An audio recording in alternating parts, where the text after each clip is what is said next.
وعلیکم السلام ورحمۃ اللہ وبرکاتہ۔ عشاء کی نماز میں ایک امام صاحب پہلی رکعت میں سورۃ ناس پڑھتے ہیں، پھر اس کے بعد کوئی اور سورت یعنی تبت یدا ابی لہب پڑھ لیتے ہیں یا کوئی اور سورت پڑھ لیتے ہیں۔ کوئی حرج والی بات نہیں ہے جی، جائز اور درست ہے۔ ہاں، یہ کہہ سکتے ہیں کہ قرآن پاک کو ترتیب سے پڑھنا یہ بہتر افضل ہے، لیکن اگر ترتیب سے ہٹ کے تلاوت کیا جائے یعنی کہ ترتیب آگے پیچھے ہو جائے تو پھر بھی جائز ہے۔ جس طرح کہ پہلی رکعت میں سورہ ناس پڑھ لی، دوسری رکعت میں سورہ لہب پڑھ لی یا سورہ نصر پڑھ لی یا سورۃ الفیل پڑھ لی یا کوئی اور قرآن کا حصہ پڑھ لیا۔ ظاہر بات ہے سورہ ناس کے بعد جب کسی اور جگہ سے قرآن پڑھے گا تو ترتیب تو ایٹومیٹک الٹ ہو گئی نا، اب تو اس میں کوئی تنگی نہیں ہے، کوئی حرج نہیں ہے، نماز درست ہے، بلکہ یہ سنت سے ثابت ہے جی۔ رسول اللہ صلی اللہ علیہ وسلم سے بھی ایسا ثابت ہے کہ آپ نے رات کی جو نماز یعنی جس کو ہم تہجد کی نماز کہتے ہیں اس میں نبی علیہ الصلوۃ والسلام نے جی اس طرح قرات کی ہے، یعنی صورتوں کو آگے پیچھے کر کے۔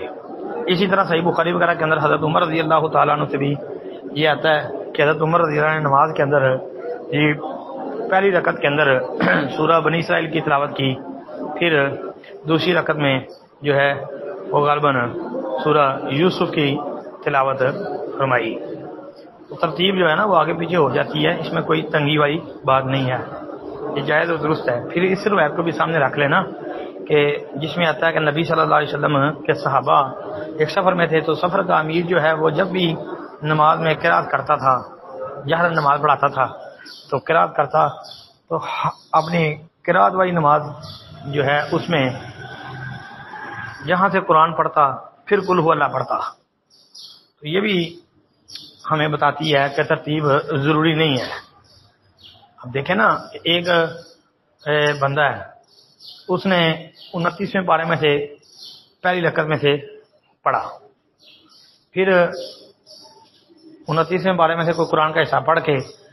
پھر اس نے سورہ اخلاص پڑھی قل هو اللہ، پھر اس نے دوسری رکعت میں